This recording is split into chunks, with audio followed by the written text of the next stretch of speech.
President Akufo-Addo has once again reiterated his government's commitment to make Accra the cleanest city in Africa by the end of his first term.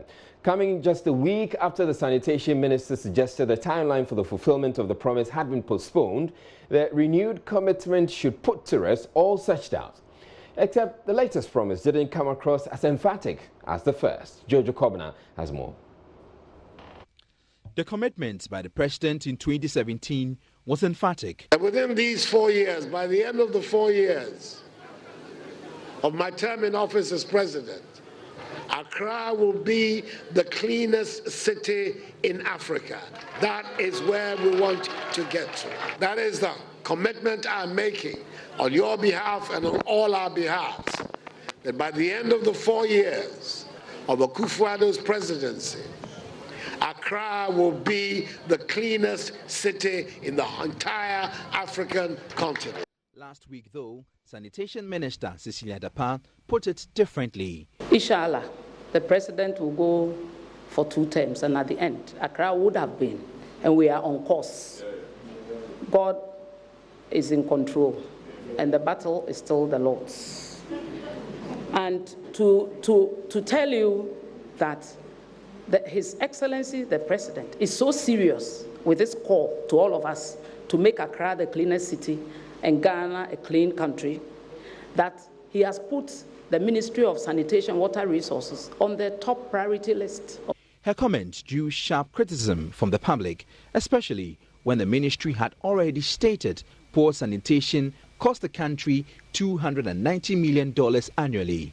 President Akufo-Addo, during a meeting with members of the National Anti-Corruption Action Plan at the Jubilee House on Monday, acknowledged the back and forth had generated controversy, but assured he wasn't going to abandon the initial commitment yet.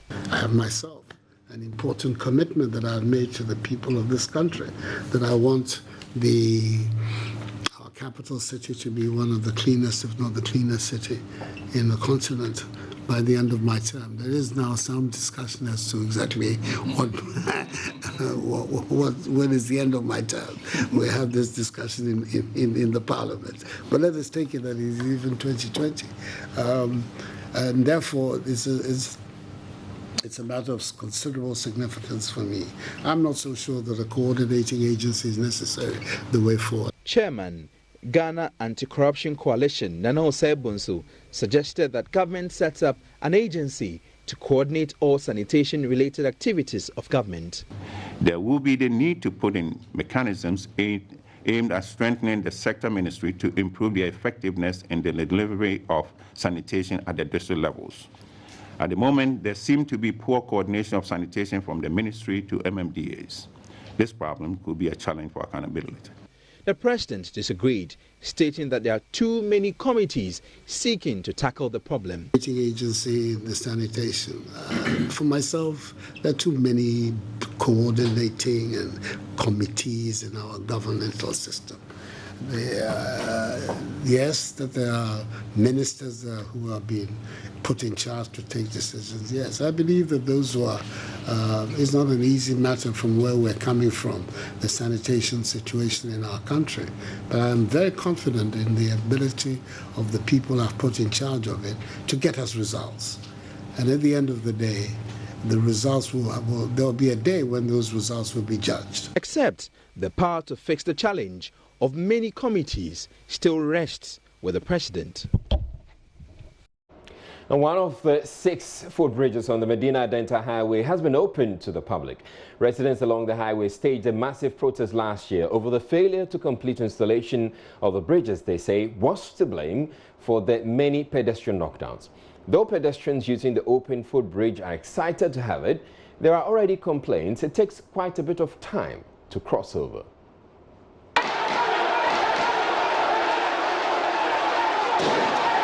Residents of Adenta protesting in November last year after a student of the West Africa Senior High School was knocked down. Their anger stemmed from many other pedestrian knockdowns on that stretch. The protest yielded the necessary results.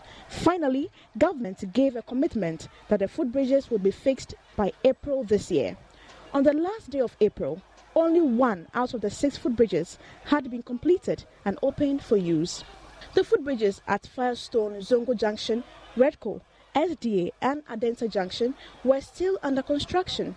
Residents living at Rich Junction were elated. Jifa Anane says in the past he was never at ease whenever his family members stepped out. It came at the right time because some of us, moving up and down, it's problematic. So actually I started using it yesterday and it's quite good because at least I get to cross easily. And my parents who are also around get to cross at least now. Once they are going to town, I have the feeling that they are safe, they will return home safely. And it's good, it's okay. I met Believe Dovlo carrying a sack of cassava on her head. She was excited about the bridge. I am very excited about the bridge, but because I'm carrying this heavy load, my thighs hurt because the walkway is very long.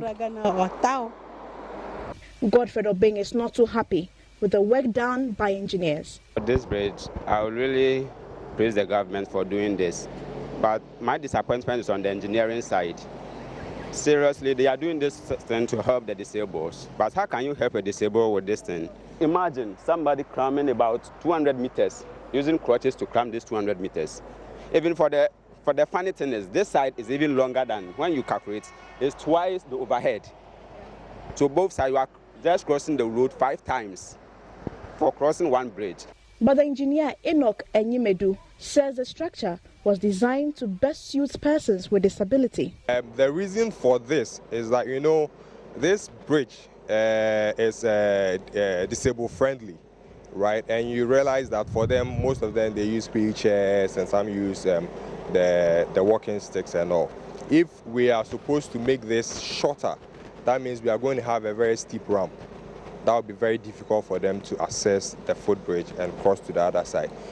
The footbridge, when completed, will halt the practice of pedestrians competing with speeding vehicles.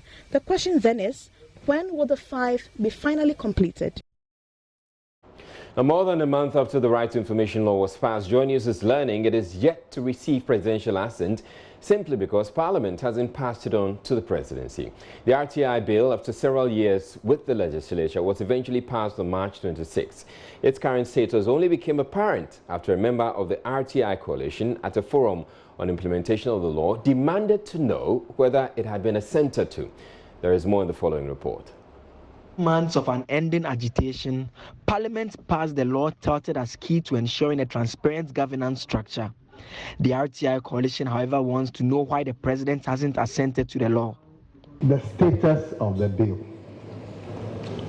Has it been cleaned up and presented to the office of the president for the assent of the president? I think that's crucial for us. Minister for Parliamentary Affairs Oseche Mensah-Bones, however, explains Parliament is yet to complete work on the law. It's being done, and usually when we finish, I engage my table officers because occasionally, a misplacement of even a punctuation mark could alter the character of the whole provision. So we then will have to apply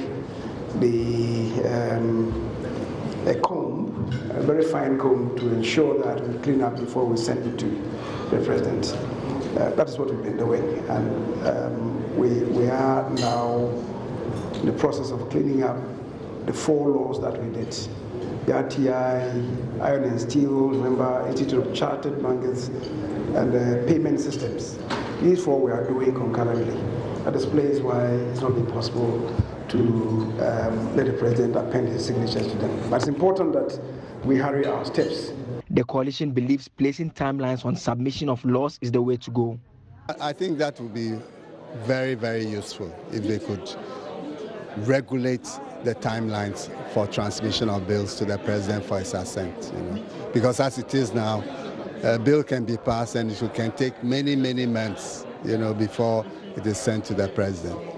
Joy News is learning Parliament expects to complete work on the law by close of the week.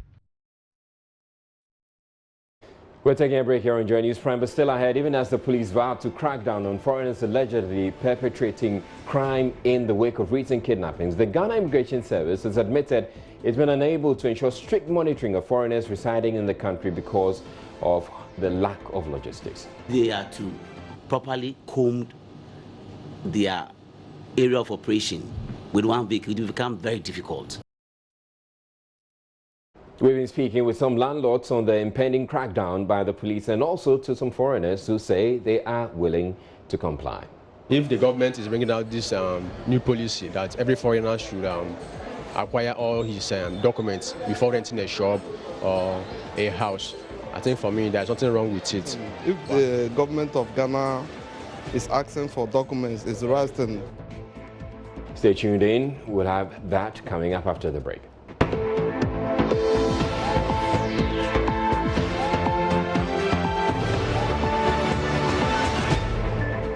The Civil and Local Government Staff Association Ghana, CLOGSAG, is raising concerns over the involvement of the Auditor General's Office in the elimination of ghost names from the payroll.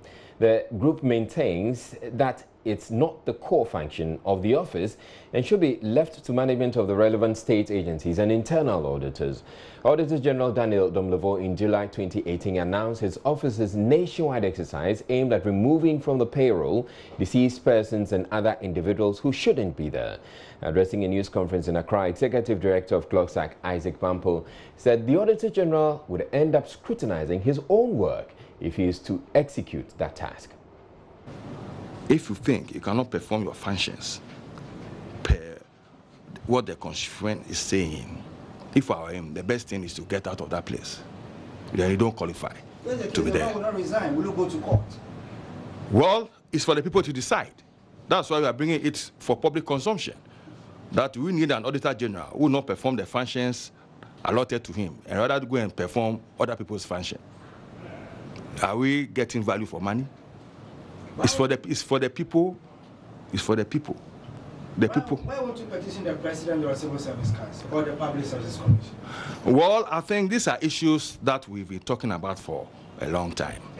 This is not the first time we've been talking some of this, especially with the consultancies. But we think now the public must know what is happening because the power rests with the people. So for all these years that you've audited, what has been your recommendations? What has been your assessment? Those management units that have flouted the law, what has happened to them?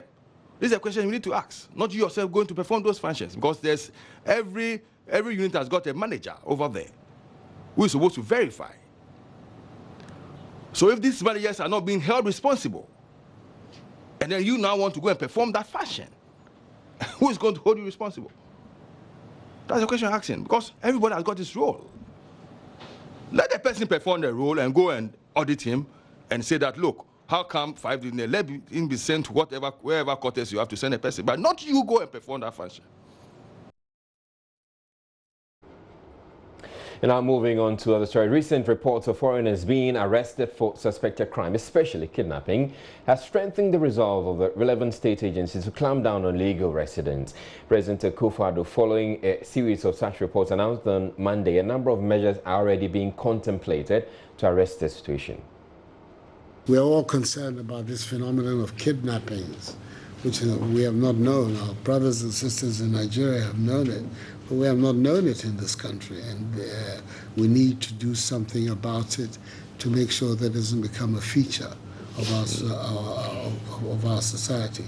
I am very, very, very determined on the issue, and decisions are being taken as we speak that will be a clear manifestation of the determination I have to deal with this matter.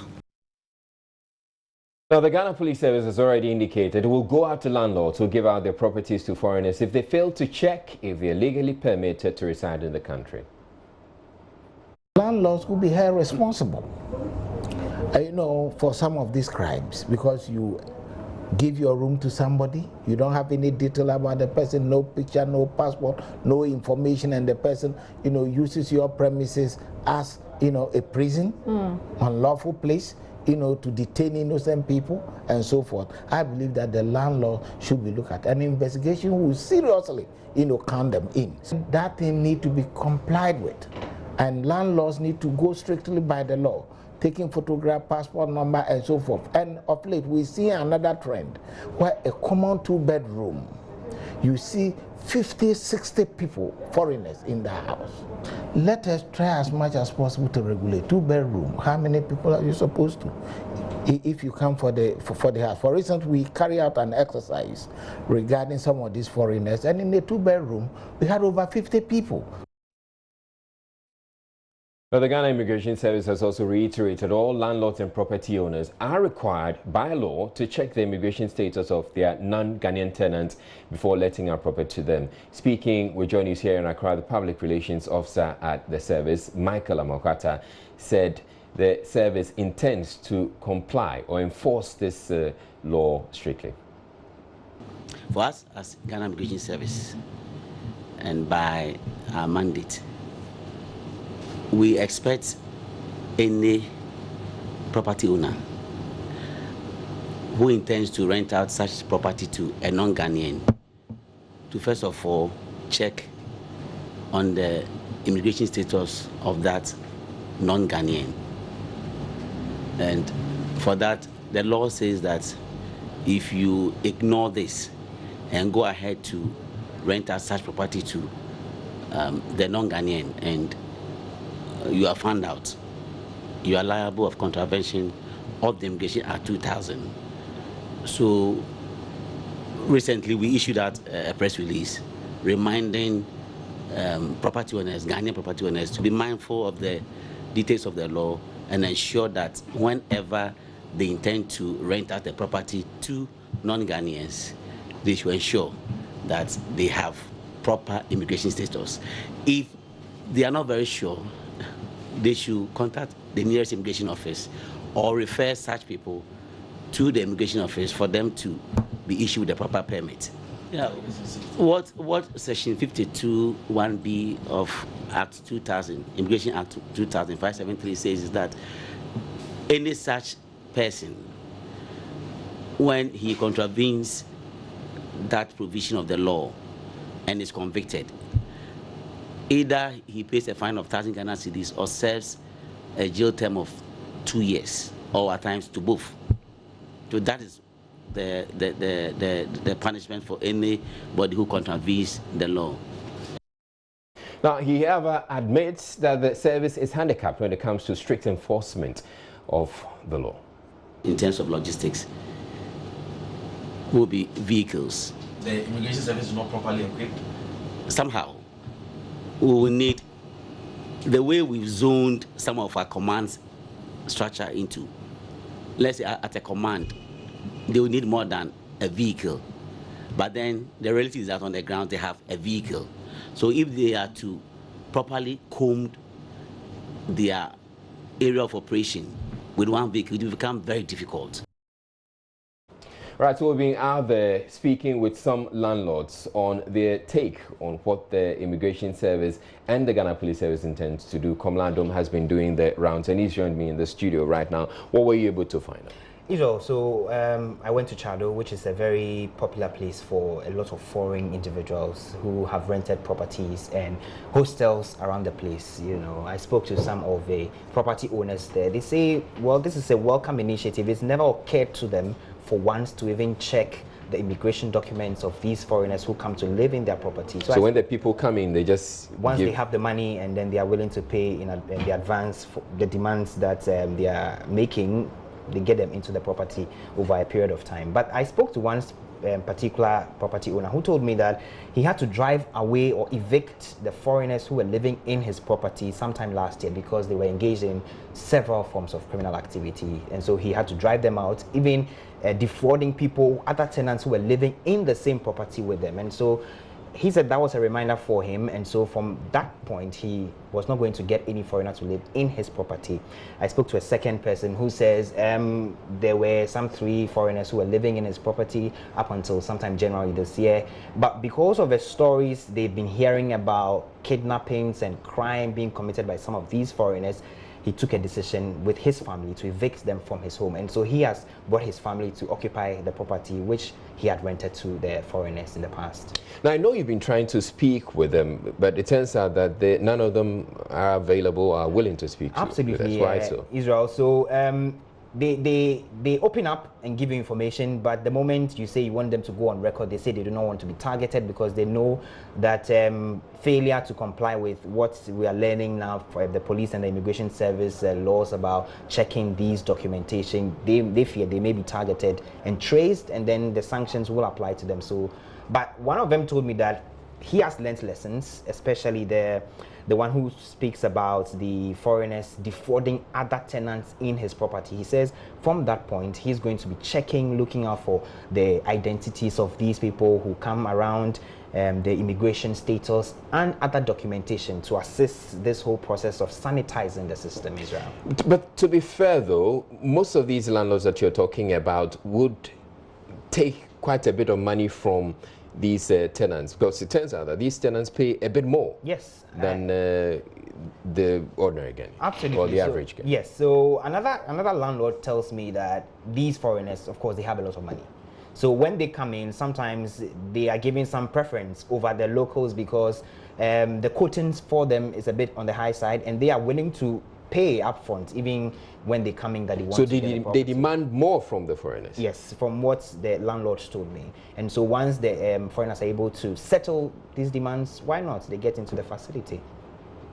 Interesting. Thank you very much, Komla Adom, bringing us that update there. Meanwhile, some Nigerians say they are willing to comply with the directive to provide their residence permits to their landlords. It should be flexible. At least before, they need to give the foreigners time to do all those things. It's good that any country you are living, you should live there legitimately. You should live there legitimately. For me, it's a welcome development. Ghana and Nigeria, we are the same. If the government is bringing out this new policy that every foreigner should acquire all his documents before renting a shop or a house, I think for me there's nothing wrong with it. I think it's the right thing. It's the right thing. If the government of Ghana is asking for documents, it's the right thing.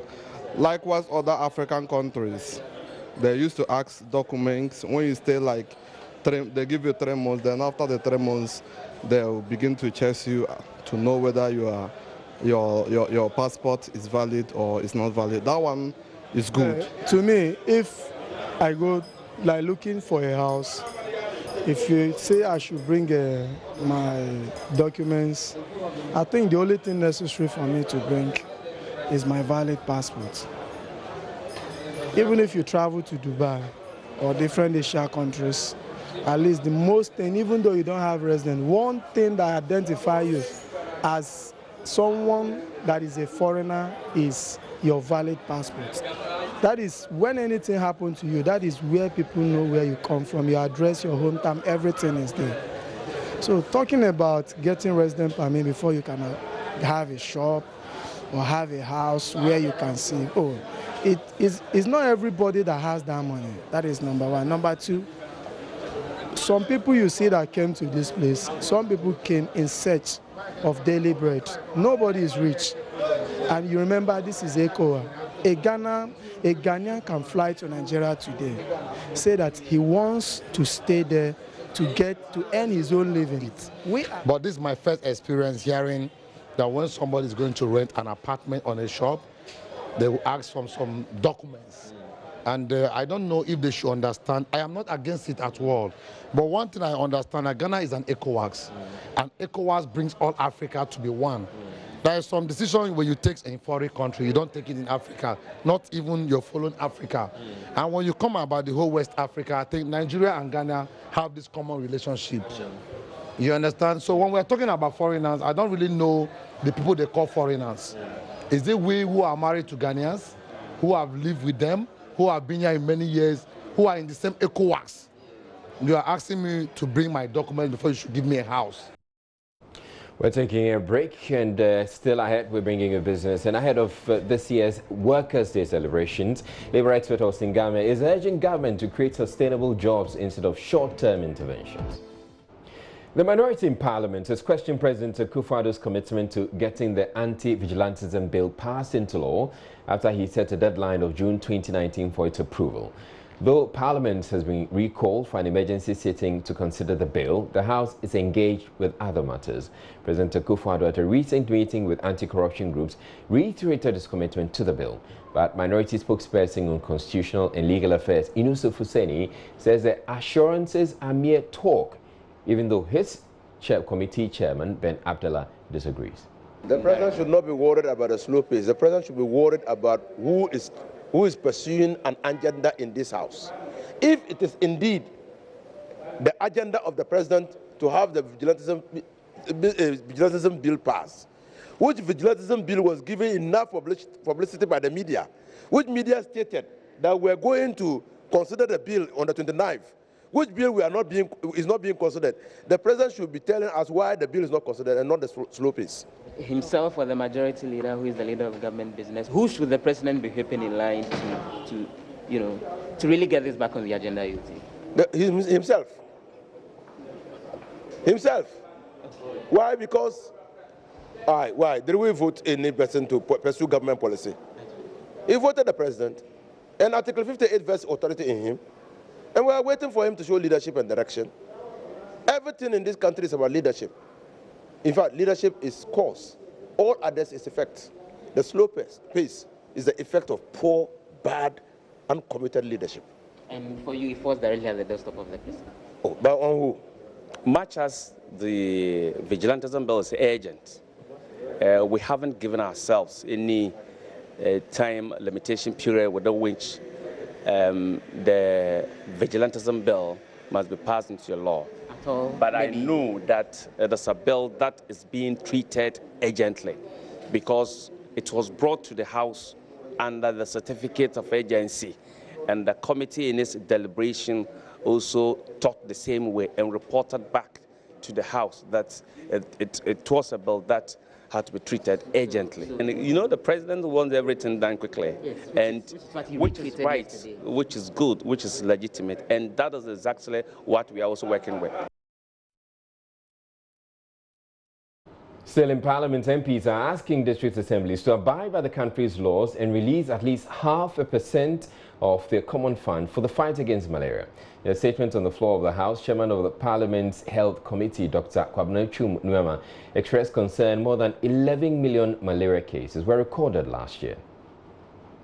Despite all the relentless and concerted efforts and success chalked in its control, malaria still is a major public health issue in our country and also poses a significant developmental challenge, impacting adversely on all sectors of the economy. There were over 11 million suspected malaria-related cases recorded at the OPD in 2018. This still puts the disease the number one cause of OPD attendance in our country and also makes it one of the highest on the list of expenditure items on our health budget in terms of country. Effective implementation. All parliamentarians, particularly those of us on the Health Committee, must advocate strongly to ensure the availability of resources to implement the needed malaria control intervention in the country. Within our constituencies also, we should all support the implementation of these interventions. The Speaker, the need for closer and more intense collaboration with the MMDAs and health sector will ensure judicious use of the 0.5% Assembly Common Fund. These monies meant for malaria control should be used for the malaria control and nothing else. I urge the Minister for Local Government, Transport, Roads and Highways, and Housing to consider the impact on malaria control as they undertake their projects. Our developmental projects should reduce the breeding sites for the mosquitoes to breed. I also urge health workers to even do more in their field of work to ensure that all suspected malaria cases are tested and confirmed before treatment. All of us as individuals must take it upon ourselves, beginning from this house. We go back into our constituencies and make sure that we keep our environment clean so that the zero malaria starts with us. I want to call for political action, and that for us, we should not mark a World Malaria Day. And we should remember that every day for Ghanaians is a Malaria Day. Every day should be a Malaria Day for us, so that we should take conscious action to stop this scare. Communications Director of the MPP and Adentan MP Yawabinga Samwa is urging the police to commence investigations into the conduct of resigned Minister of State Roxing Bukhari. Mr. Bukhari resigned last night following allegations he had attempted to bribe a journalist to drop a story. Mr. Wabinga Samwa says the president has done his part by accepting his resignation and that the state security apparatus must now take steps to deal with the alleged acts of corruption. But Minority Spokesperson on the Communications Committee, ABA Fuseni, does not have confidence in the police's capacity to investigate the issue. I think the resignation letter, the police should be up and doing. I think for they themselves, they should initiate something voluntarily if they believe that there is something that's actionable. There are two levels. There's the ethical level, where he's resigned. I think it takes care of that in terms of his conduct, that he has taken responsibility. He has forfeited his position.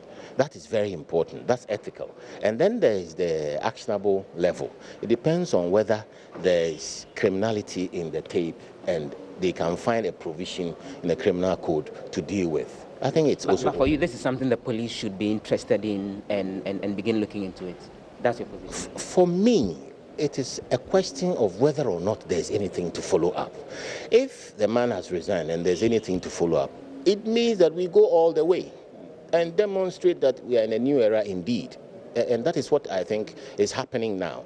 There are things happening around this president that demonstrate a certain adherence to rule of law. As an example, we must all follow. My brother, do you really believe that the police can do anything about this matter? When the president himself is aware and is taking no action, which policeman? The IGP. You think the IGP wants to lose his job? He's afraid. He can't touch this matter. So your position is that nothing would happen? Nothing would happen. The Director of Communications of the MPP has also asked the police to step in. Which police? Which police is he asking to step in? I'm just telling you that this is just empty rhetoric. They want to be seen that they are calling on the law. Should it be the Director of Communication for the MPP who should be calling the police to act? The police don't know. Are you telling me that ever since the tape was played, the police haven't heard it? The IGP has said, Madam Tiwa, who is a specialist in tape, who herself was caught on tape, saying that making sure the police herself, who was complicit in the cover-up herself, you think she's going to do anything about it? This is a woman who is on who has a track record and is on record to have pronounced that they should make it palatable for the government and not embarrass the government with corruption cases. You think this woman is going to have the nerve to do anything about this matter? So you don't have she will confidence do nothing. on that front? Nothing.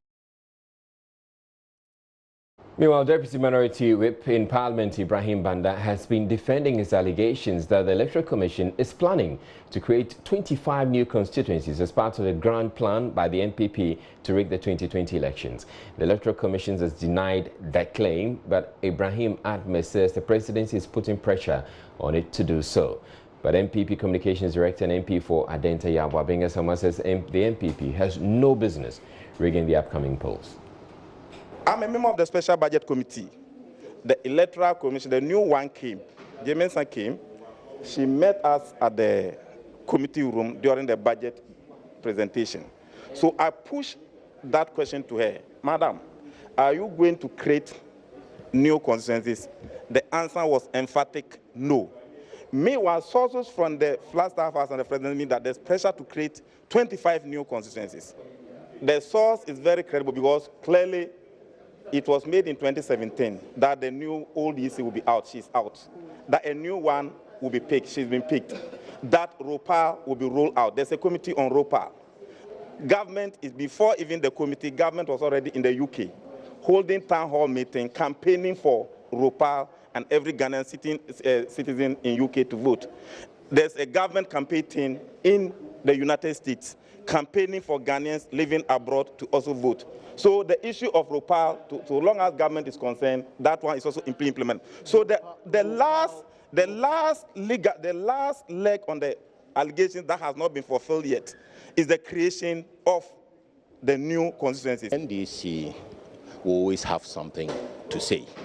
as we speak, he hasn't investigated his colleagues who are desperately going around asking for districts and constituencies. But more importantly, you are claiming that the NDC MPs who are supporting the idea of a new constituency, who are soliciting constituencies and districts as we speak. And who are they soliciting? Oh, please, can I mention names? So I will not. Just as anyone would ask for evidence. What's your own evidence in such a claim that you are making as NDC MPs? I will not. But for you, the president doesn't have a grand plan to rig the elections with this planned creation of the district. That's the allegation the NDC. Why would the president rig elections with the kind of power-sharing arrangements he's bringing? Have you thought of the power that the MDC in minority is going to achieve if we vote for district chief executives? Here we are, devolving power to the bottom. We have a winner-takes-all situation where the NDC with 44% of the last vote are completely out of power dynamics, except in Parliament, where they contribute through representation, scrutiny, and law making. Now, if we implement devolution in the referendum that we are going to, that 44% will reflect in actual control of resources at district level. The president is sharing power. The president is sharing power. How can he be rigging something that he is sharing? Index. But that'll be it for the bulletin for this evening. My name is Israel Lion. Thank you very much for watching, and you have a good night.